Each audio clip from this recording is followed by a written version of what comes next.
안녕하세요. 닥터 유 유태우입니다. 오늘은 유 상담입니다. 5분의 사례고요. 첫 번째 사례부터 말씀드립니다. 춤추다 당한 성추행에 항의를 못한 자신이 이해가 안 된다는 46세 여자 직장인입니다. 이분은 일본에 거주를 하십니다. 우리하고 조금 이제 상황이 다르죠.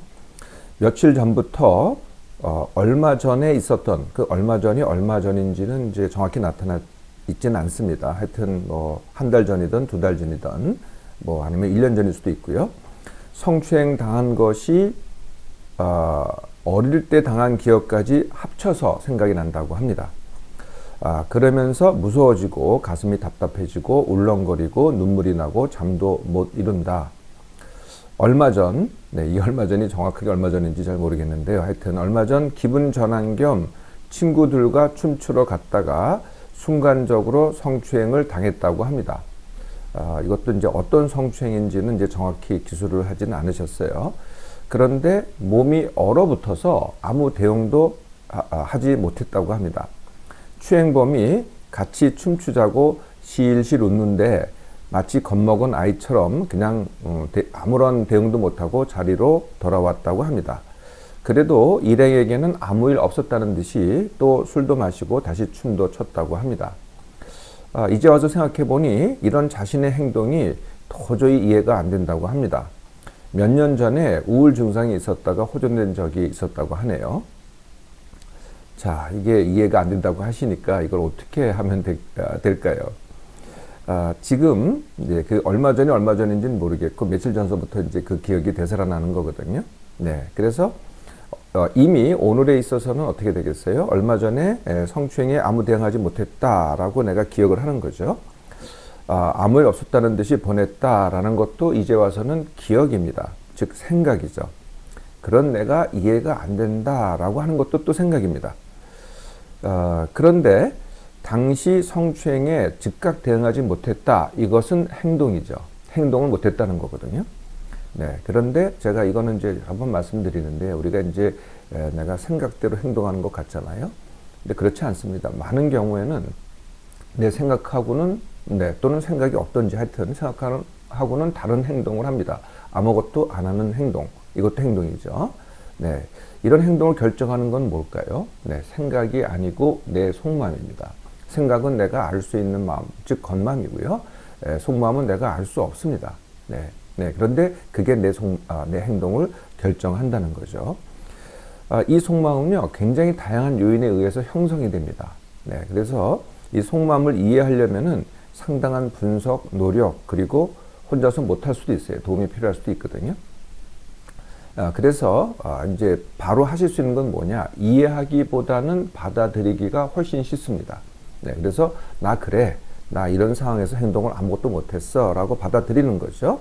네, 그래서 받아들이고 해결 방법은 어떻게 하냐면은 현재 나는 그런데 어떻게 하지? 라고 질문하는 겁니다. 나는 그런데 어떻게 하지? 라고 질문하는 겁니다. 제가 이거를 강의에 올려놨습니다. 그 제목이 왜보다 그래서 어떻게입니다. 왜라는 질문, 내가 왜 그랬지? 라는 질문도 중요하긴 하지만은 그보다 먼저 그래서 나 그랬어. 그래서 어떡하지? 라고 질문하라는 거죠. 그걸 참고하시고요. 그러면 이제 사람마다 다 답변이 다릅니다. 그래서 내가 어떡하지 하면 답변이 다른데요. 제가 한 답변을 예로 들어 드릴게요. 한 답변은 미래를 예측하고 대비하기입니다. 그러니까 과거에 있었던 일을 후회하고 뭐 이해하려고 하는 것보다는 이런 일이 또 있으면 어떡하지? 가 만약에 주제라면은 그걸 예측하고 대비를 하는 거죠. 그래서 그 대처 방법을 준비하는 겁니다. 그리고 머리로 준비해서는 안 되고 이거는 제가 행동이라 그랬잖아요. 그러니까 연습을 해둬야죠. 예를 들면은 같은 상황이다. 그러면 어떻게 하겠어요? 예를 들어서 고함을 지른다든지 이것도 연습을 해놔야 돼요.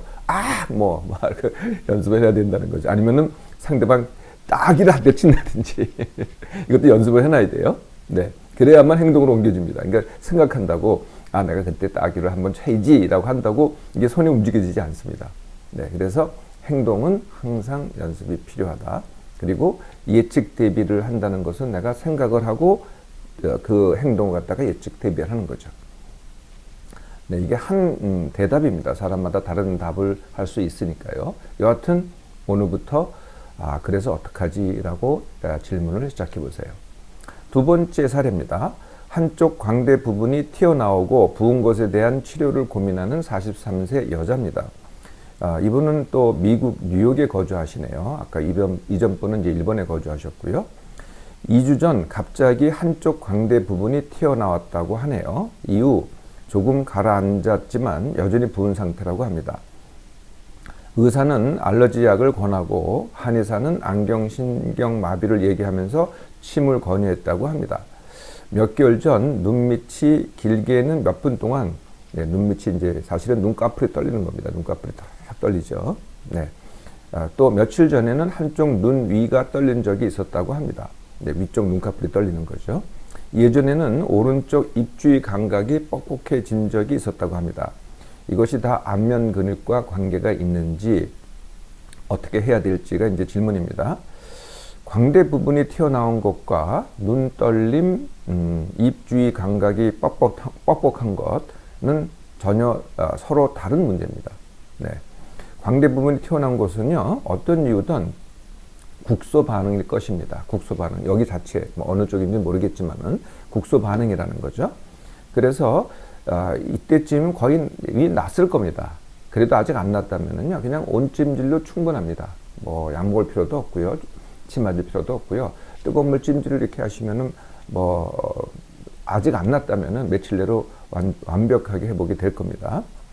눈꺼풀 떨림은 네, 이건 이제 닥터에도 이제 가끔 가다가 경험을 합니다. 그럼 많은 분들이 이런 증세가 있는 분이 있는데요. 다들 걱정이 뭐냐면은, 야, 이게 눈꺼풀이 떨리니까 혹시 뇌졸중 아니야? 이런 걱정을 하시는데 전혀 아닙니다. 예, 눈꺼풀 떨림은 뇌에서 신경이 나와서 신경이 이제 뇌 속에 있으면은 중추신경이 되는 거고요. 나오면은 이제 말초신경이 됩니다. 그 말초신경이 이제 하여튼 어떤 자극에 의해서 하여튼 자극을 받습니다. 그러면은 그 신경이 운동신경이거든요. 그러니까 이제 눈꺼풀로 가는 운동신경이기 때문에 그게 자극을 받으니까 눈꺼풀이 팍 떨리는 거죠. 네, 근데 이거는 그냥 정상이라고 봐도 됩니다. 네, 이게 무슨 병적인 건 아니거든요. 피곤하거나 힘들거나 그러면은 좀 더 그렇습니다. 네. 입주위 감각이 뻣뻣한 것. 이거는 이제 근육 긴장에 의한 신경 눌림입니다. 그러니까 이제 여기도 이제 신경이 가지 않겠어요. 그런데 이제 안면의 근육이 있는데 그게 어딘가에 이제 긴장이 됩니다. 그럼 그 사이에 신경이 지나가면서 눌리죠. 그러면 이제 뻑뻑한 그런 감각을 느끼게 됩니다. 이 역시 일과적인 문제죠. 그런데 눈꺼풀 떨림이나 이렇게 감각이 뻑뻑하거나 이런 것들이 자꾸 반복된다. 그러면은 그 원인은 다시 제가 늘 말씀드리지만 힘듦과 지나침입니다. 그러니까 신경이 자극되거나 아니면 근육이 긴장되거나 뇌졸중의 문제는 아니라는 거죠. 네.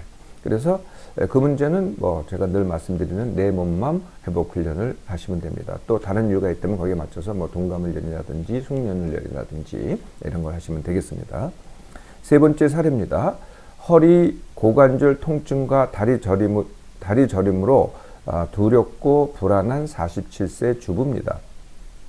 7월부터 고관절 통증과 다리가 저렸다고 합니다. 그래서 오래 앉아있지를 못한다고 하네요. 20분 내지 30분만 걸어도 허리 통증이 있고요. 주사 치료도 그래서 이제 여러 가지 치료를 받다가 주사 치료를 받았는데 신경을 건드려 가지고 상당히 부작용도 경험하셨다고 하네요. 허리 디스크는 심하지 않다고 들었고요. 이상근 증후군이란 말도 들었다고 합니다. 그래서 벌써 7월부터 11월이니까 12월이 됐으니까 지치고 두렵고 불안하다고 하십니다. 어떻게 해야 될까요? 허리 디스크는 이제 잘 아시죠? 이상근 증후군 이렇게 이제 의학용어로 쓰면은 되게 어렵죠. 그런데 그렇게 어려울 것도 아닙니다. 그러니까 이상근이라는 이제 근육이 있거든요. 그 근육이 어디 있냐면은 골반 쪽에 있습니다. 이 안쪽에. 근데 그 사이에 신경이 지나갑니다. 그래서 허리 디스크는 뭐예요? 디스크가 튀어나와서 신경을 누르는 거죠. 이상근 증후군은 뭐예요? 이상근이 긴장이 돼가지고 그 사이를 지나가는 신경을 누르는 겁니다. 증세는 똑같아요. 원인은 하나는 디스크, 하나는 근육의 긴장 이런 거죠. 그런데 합쳐보면 다 근골격계예요. 제가 사실 이제 근골격계 질환은요, 그 병명 어디서 그랬느냐, 뭐 이렇게 나눠봐야 그게 그겁니다. 치료 방법이 사실 똑같거든요. 그래서 완치 훈련 방법이 똑같습니다. 네, 그래서 그냥 허리 디스크 완치 훈련에 준해서 이렇게 훈련하시면 됩니다. 네, 그래서 지금부터 제가 훈련하라는 거기 이제 강의 올려놓은 대로 1개월 동안 한번 제대로 해보세요. 네, 그래도 안 되면은요, 네, 될 겁니다. 그래도 안 되면은 자꾸 이렇게 고민하지 마시고요. 고민하면은 사실은 뭐 그렇게 큰 통증이 아닌데도 불구하고 여기서 더 크게 느껴져요. 그걸 제가 뭐라 그랬어요? 통증회로라고 합니다. 네, 그러니까 사실은 몸의 병이 아니고 자꾸 이제 이 마음의 병이, 생각의 병이 되는 거죠. 네, 제대로 해보세요. 네, 그래서 다른 병이나 뭐 이게 안 될까 하는 거는 그때 생각해봐도 전혀 늦지 않습니다. 한 달 후입니다. 네 번째 사례입니다. 양쪽 발 뒤꿈치 피부가 겨울이 되면 갈라져 통증이 있는 48세 남자 직장인입니다. 피부가 깊숙이 갈라진다고 하네요. 그리고 이제 이물질이 들어가서 아프다고 합니다. 걸을 때마다 통증이 심하다고 하네요. 내년에는, 현재는 이제 앉아있는 부서인데, 내년에는 이제 부서가 옮겨서 뛰어다니는 일을 해야 한다고 합니다. 그래서 걱정이라고 하는데요. 완치 방법은 뭐냐? 이 발 뒤꿈치가 갈라지는 것은요, 뭐 많은 분들이 좀 그러신 분들이 이건 굉장히 흔한 문제입니다. 네, 그래서 어느 부위냐면은 그 발 뒤꿈치를 이렇게 돌아가면서 이제 각질이 생기죠. 네, 그리고 이 각질이 갈라지는 겁니다. 네, 그런데 발 뒤꿈치 그 자체, 네, 이렇게 이제 이렇게 뭉툭한 부분 자체는 뭐 각질이 안 생기죠. 항상 그 뒷부분입니다. 네, 그래서 하나가 이제 그 피부 각질 화가 되는 거고요. 두껍게. 이거는 이제 이렇게 굳은 살, 또 아니면은 담도 각질이 생기잖아요. 이거 똑같은 기전입니다. 그렇게 생기고요. 두 번째는 발 뒤꿈치에 이제 압력이 자꾸 가해지죠. 압력이 가해지는 건 뭐겠어요? 서 있고 걸으면은 압력이 가해집니다. 그리고 또 한 가지 문제가 뭐냐면 자꾸 손을 댑니다. 지나치게 이제 그걸 이제 관리를 한다든지 갈아낸다든지 아니면 손으로 뜯는다든지. 손으로 뜯는 분도 많으세요. 그럼 이 자체가 이제 거기가 뭔가 이렇게 자꾸 만져지거든요. 네, 꺽꺽꺽하고 그렇게 자꾸 손을 대시게 돼요. 그러면 이제 상처를 내는 거죠. 네, 이것도 사실은 또 원인이 됩니다. 이미 이제 어떻게든지 각질화가 됐어요. 네, 각질화가 됐는데 그것이 이제 제가 반복되는 압력이 있다 그랬잖아요. 서 있고 걷기에 의해서. 그러면은 이 발 뒤꿈치에는요, 지방층이 있어요. 네, 지방층이 자꾸 이렇게 넓어지겠죠. 압력에 의해서. 넓어지면은 그 압력 때문에 넓어지면서 그 위에 있는 각질을 갖다가 분리시키는 거죠. 아래가 넓어지면서. 그래서 이제 그게 이제 갈라집니다. 근데 갈라지면서 피부 속까지 갈라지는 거죠. 네, 그래서 아픈 거거든요. 네, 아주 심한 경우에는 피가 나기도 합니다. 아주 심한 경우에는. 그런데 이제 사실 그렇게 통증은 심하지 않은데요. 통증이 이제 심해지면은 또 여기 통증에다가 사실 작용되는 거죠. 네, 그래서 이제 이분이 굉장히 심하다 그랬는데 걱정하면은 더 심해집니다. 네. 각질은 또 왜 생기느냐? 각질은 이제 만성 탈수. 네, 이분은 이제 뭐 그러신 것 같진 않아요. 그리고 이제 겨울같이 건조한 기후 때 아무래도 각질이 더 생기고요. 그리고 맨발일 때 생깁니다. 네, 그러니까 양말을 신고 있다든지 그러면은 이제 습기가 보호가 돼요. 네, 그런데 맨발이면 그게 다 빠져나가거든요. 특히 이제 건조한 기후는 더 그러죠.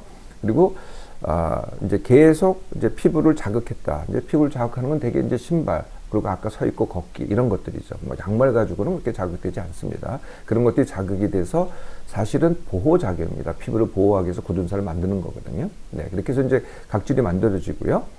압력의 원인은 아까 말씀드렸지만 서 있고 걷기, 그리고 발 뒤꿈치가 딱딱하거나 좁거나 낮은 신발. 예, 그러니까 조금 높으면은 아무래도 이제 압력이 앞으로 가겠죠. 무게가 앞으로 가는데 아주 낮은 신발, 그러니까 이제 슬리퍼라든지 샌들이라든지 이런 걸 주로 신으면은 뒤꿈치에 더 많은 압력이 갑니다. 네, 상대적으로. 물론 이제 서 있고 걷지 않으면 안 그러는데 서 있고 걸으면 더 그렇게 된다는 거죠. 이런 것들이 원인이 되고요. 비만이 있어도 원인이 되겠죠. 네, 체중이 많으면 더 많이 누르잖아요. 근데 뛰어다니기 자체는 악화 원인이 아닙니다. 네, 이게 왜 그러냐면 뛰어다닐 때는 발 뒤꿈치로 뛰기가 되게 어려워요. 대개는 발끝으로 뛰죠. 네, 그래서 물론 이것도 이제 서 있고 걷기에 해당되긴 합니다만은 그래도 상대적으로 덜하다는 거죠. 네, 그래서 이분이 이제 내년에 뛰어다닌다 그랬잖아요. 그 자체는 이제 악화 요인이 아니라는 겁니다.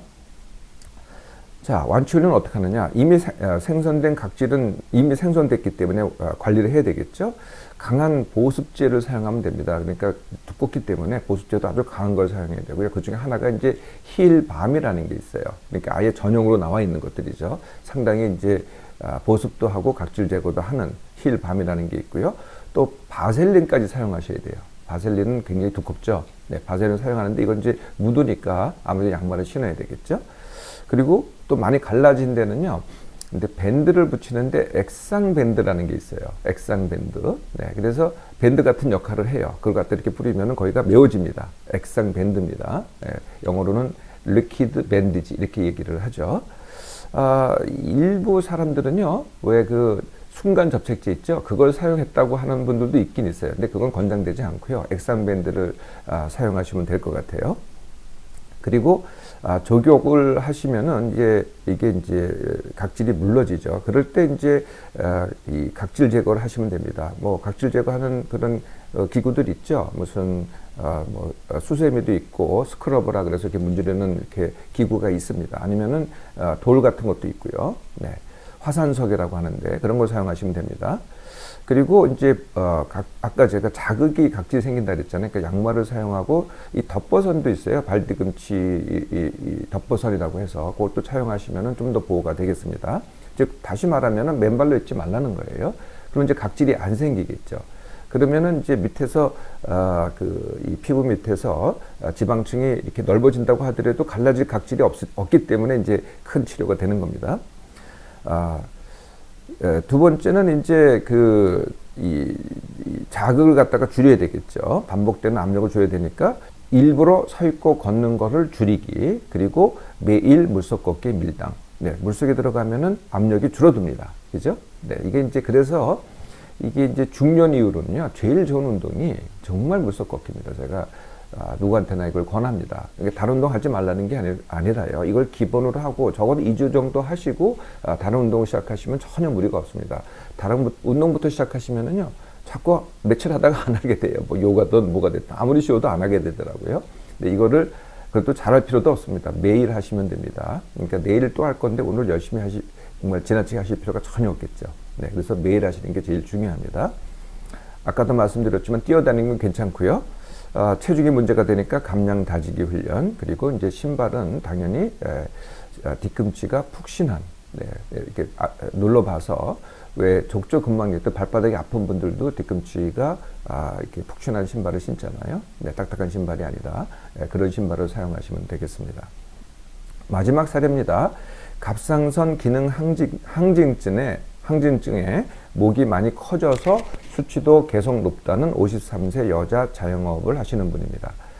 갑상선 기능 항진증이 있는데 8년 전 목이 커졌다 줄어든 적이 있었다고 합니다. 4년 전부터 다시 커졌는데 지금까지 줄지 않고 있고 수치도 높다고 합니다.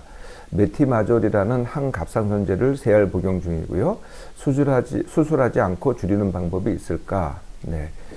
뭐 굉장히 나이도 있으셔서요. 이제 굉장히 되신 것 같아요. 적어도 8년은 넘은 것 같죠. 네. 하여튼 굉장히 오래됐기 때문에, 그러니까 이제 완치 훈련은요, 이게 초기에는 거의 완치가 됩니다. 약도 이용해서 이제 완치를 하는데 이렇게 이제 많이 지났잖아요. 네. 당뇨도 제가 이제 초기에는 완치가 되는데 많이 지나면은 다 완치하기는 어려워요. 이미 변화가 와 있기 때문에. 근데 고혈압은 상당히 많이 진행돼도 거의 완치할 수 있습니다. 근데 이제 그 병에 따라 조금 다르다는 거죠. 네, 어쨌든 이제 이 두 개를 분리해서 생각을 하셔야 돼요. 갑상선이 크다와 갑상선 항진이 있다. 그러니까 모양과 기능을 분리해서 생각을 해야 된다는 거죠. 모양이 크다고, 갑상선이 크다고 항진증이 나빠지는 게 아닙니다. 네, 그래서 모양이 큰 것은 단지 외모의 문제죠.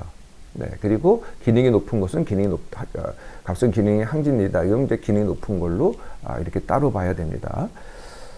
그래서 보통은 이제 커지니까 항진증이 있다 이렇게 생각하는데요. 사실 그 반대로 봐도 돼요. 네. 항진증이 있으니까 커진다 이렇게 봐도 된다는 거예요. 그래서 먼저 해야 될 것은요, 크기가 문제가 아니고 항진증을 어떻게 할 거냐가 문제입니다. 네, 그래서 지금 당장은 뭐 이렇게 오래되셨기 때문에 훈련으로 바로 효과를 보기는 어려울 거예요. 그래서 당장은 약을 이용하셔야 됩니다. 약을 증량을 해서 기능을 갖다 다시 정상으로 떨어뜨려 놔야 됩니다. 이게 먼저 해야 될 일이에요. 네. 그리고 이제 이 갑상선 이게 커진 게 문제가 된다. 이거는 순전히 외모의 문제라는 거죠. 근데 뭐 지금 이게 별로 남보기에 부끄럽지 않다라든지 누가 뭐라고 안 그런다 그러면은 문제시할 게 전혀 없어요. 네, 그냥 내버려 두셔도 된다는 거죠.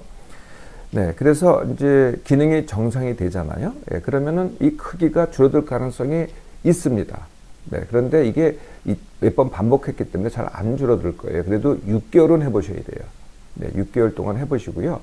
기능 정상 만드는 건 첫 번째고요. 6개월 동안 한번 기다려 보시고, 그러고 나서도 정말 뭐 모양이 안 좋다 그러면 그때 고민하시면 된다는 거죠. 네, 그래서 기능은 이제 약으로 다 해결을 했는데 모양이 안 좋아서 이거 어떻게 좀 해야 되겠다. 그러면 그 다음에는 고려할 방법이 방사선 동위 원소입니다. 네, 수술이 아니고요. 수술은 뭐 정 안 돼도 수술 생각하시는데 방사선 동위 원소를 하시면은 크기도 줄여들고 갑상선 기능도 한 번의 치료로서 할 수 있습니다. 네, 그건 이제 그때 생각하셔도 된다는 거죠. 그리고 그 사이에도 제가 말씀드린 완치를 하시면은요, 그래도 도움이 됩니다. 자, 오늘은 제가 좀 길게 말씀드린 것 같아요. 네, 즐거운 시간 가졌고요. 여러분들하고 다음 시간에 또 다시 만나도록 하겠습니다.